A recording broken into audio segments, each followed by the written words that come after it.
Hello, you're watching World Talks on TVP World. My name is Sasha Farbach. The United States has suspended its Project Freedom mission, an operation designed to guide stranded commercial vessels through the Strait of Hormuz, after just days in operation, citing what President Donald Trump described as great progress toward a potential agreement with Iran. Yet Iran continues to enforce its control over the key waterway amid continued exchanges of fire, deepening uncertainty across global energy markets and regional security. Now, to discuss it all further, we are joined by Nassim Abi Ghanem, Middle East expert, Bard College, Berlin. Good to have you with us. Welcome. Good morning. Thanks for having me. So a lot of things have been announced within the last day, really. So let's start with what Marco Rubio said, basically that Operation Epic Fury has concluded, and now it's been replaced by Project Liberty, which is a fully defensive operation. So what do you make of that? This is another reassignment, political theater, something major. How do you take it? Well, it's definitely a repositioning of the U.S. from a more attacking posture to a more liberating or a defensive posture, so to speak. And that is, of course, very much determined by how the negotiations are going. Now, of course, we know that negotiations in Islamabad are not happening face to face, but it becomes very clear as these choke points or pressure points are being applied that a lot of discussions and side discussions are happening through the mediators. And so with that information, then we can slightly start to conclude that there is also a shift in that positioning. I think also the domestic pressure on the U.S. administration has been really high, and a need to kind of say that this aggressive operation that started in February 28 is now shifting or repositioning. Mm-hmm. What we clearly see in the past 2 days is the exchange of capability messages. Certainly, Project Freedom was a very strong message that the U.S. is capable to use the Strait of Hormuz and pass through the ships. Now, of course, this comes at a very high cost, and the longevity of it wasn't really to be believed. And at the same time, Iranian capability message was the attack on the UAE Fujairah oil infrastructure.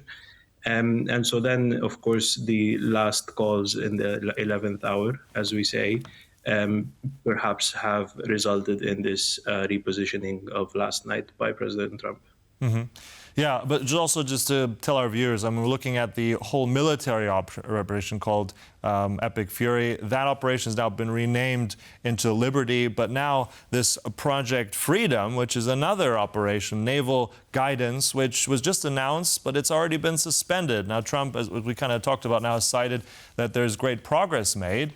But is this really the case, you reckon, or did he get scared? Did the Americans not want to engage here? What's your feeling behind the sudden drop of this?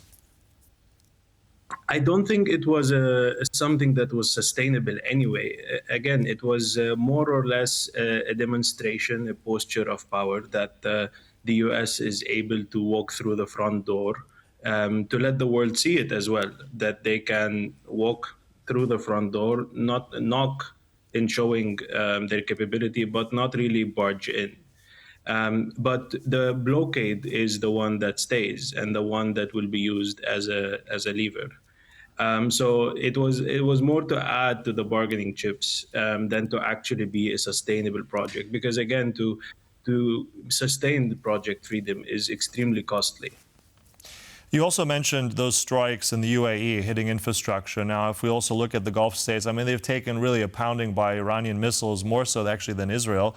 I know that Bahrain some time ago was trying to push together the Security Council resolution, one of the highest, I think, that's ever been assembled. But do you think, like, at this point, where are the Gulf states in all this? Do you think that they will eventually also react, let's say, not just defensively, but let's say aggressively to Iran, or are they still hoping for negotiations?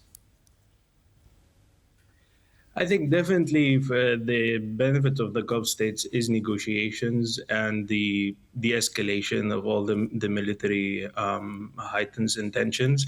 However, it's extremely interesting also in the past week to look at the position of the UAE, which clearly seems to be a direct now in direct confrontation with Iran, and the primary target. But also the UAE's withdrawal from OPEC is also another sign of a pivot in the UAE foreign policy.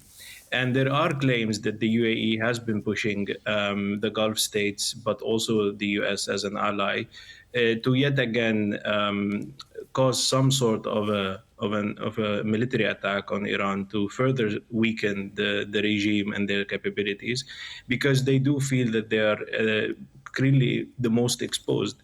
Let us not forget also that the UAE, and particularly the Fujairah point, is also on the Strait of Hormuz and in direct on the other side of it. But the overall stance from others, the Qataris and Saudi Arabia and Bahrain, remains that the negotiations needs to be the way out of this and not military confrontation. On the topic of negotiations, we have Iran's foreign minister actually in Beijing meeting his counterpart there. We know that President Trump is also traveling to Beijing in the coming days. What does this factor into Is that why perhaps Trump has softened his approach a little bit, or what's the China play here? China's play is significant. Iran has been and now continues to be in clear isolation, and the source of operations that it has in also releasing the piles of oil that has compiled over through the blockade, it remains to be China and Russia. So, and the economic trade between these two countries is quite significant. However, also on the other hand, the U.S. and the Chinese economic trade is also a significant point, which will definitely be the key discussions in a couple of weeks in Beijing. And this is the Chinese involvement can be extremely significant, and at times perhaps considered stronger than that of Pakistan, because Pakistan is a mediator that is deploying their credibility as a mediator, whereas China's mediation it's not in the traditional sense of mediation, but more of exposing this capability mediation that could happen through trade deals, which ultimately is what the U.S. and President Trump want, to ensure that the chokeholds that China has on rare earth minerals, but also now that Iran has on the Strait of Hormuz, are taken out of the way. And so it could be also a sign of good faith that President Trump announced what he announced yesterday in order to ensure that the trip actually happens, because we also know that it was postponed before, and that can actually be fruitful for both of them. All right. I also want to get your sense of what the Europeans are doing or what they're not doing. I want to share with you just a quote. This comes from an Iranian hardline politician, Mr. Shariat Madari. And now on his column, he apparently has threatened the Europeans. I'm quoting here: "Europe is extremely vulnerable to any potential attacks by the Islamic Republic. We know we can hit them, and if we do, we hit them hard."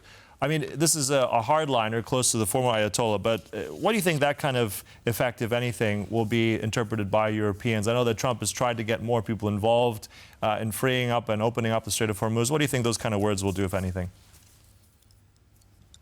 Yeah, it's definitely the early threat. So we call it an earlier threat or a preemptive threat. And that is, of course, we have to think of this in an alignment to the NATO's meeting coming up later in July. And the NATO had trying to push further for NATO's involvement in this, while the European Union's stance is to not get involved, even though the political rhetoric is strongly condemning Iran's hold of Strait of Hormuz and recently the attacks on UAE as well. So it's more of also a message to ensure that the European Union doesn't get more involved. In case this is on the table actually, or starts to become of a serious consideration over the next 2 months. However, this can still not be, not to say not to be taken seriously, but can also still be just a preemptive message. And as you mentioned, rightly so, from a very hardliner, which seems to be not the only message coming out from Iran. As we can see, there's more hardline messages and yet more pragmatic and other messages that are looking for more diplomatic solutions to this crisis. Just one quick line, one sentence. I know there's a lot to unpack always, but right now where we stand the last few days, not to say who's winning or losing, but who's gained the most right now and who's lost the most? That is indeed a very good question, and the optics of this is very messy, of course, and there is a lot of fog of war in terms of information. Everyone is claiming some sort of success, and everyone's trying to save face in it. We will yet to be able to assess that. Clearly, there is 2 points of consideration that is very important. For Iran, the negotiations, if they remain just about the Strait of Hormuz and the sanctions, and the regime remains intact, Iran would definitely claim victory and survivability. On the other hand, for the US, nuclear concessions and the immediate nuclear deal from these negotiations are the only way to claim victory. And this remains to be the strongest blockade in the negotiations. And before this is actually clarified and assessed, we cannot claim. But certainly, if one happens rather than the other, then one can, I mean, in war, we should not be speaking about a victor or a loser, but certainly a party that was able to survive and come out, as you said correctly, come out with more gains than losses. All right, so interesting analysis there. Nassim Abi Ghanem, Middle East expert, Bard College Berlin. Thank you so much for all that. Thank you. And thank you for watching, and stay right here on TVP World for more. Goodbye.